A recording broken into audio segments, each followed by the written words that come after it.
Mẹ ơi. Tiên này tiên Mỹ à. Tiên này tiên Mỹ à, tiên Việt Nam mà. Đó, nó gặp chung rồi đó ba, thấy chưa? Mẹ tiên này tiên Mỹ là tiên Việt Nam mà. Chỗ miền.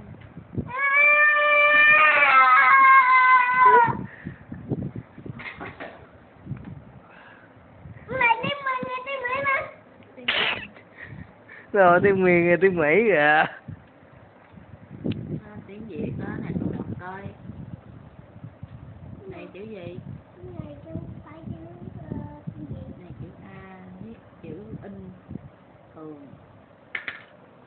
Nè, phần ấp nè, tờ ấp vấp nặng tập, ô tờ ô tô, a u a mờ nó mà tập, đô mà. Cái gì? Ảnh quay gửi à?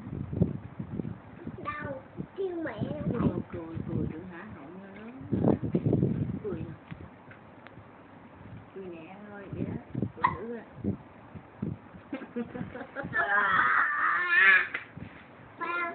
Cười ghê. Cười giống như con đờm đó mà. Con mũi nè má, phải không? Ủa, tôi tưởng nó bị gì vậy mà. Sao nó không phải? Ủa, nó cười ghê vậy? Cười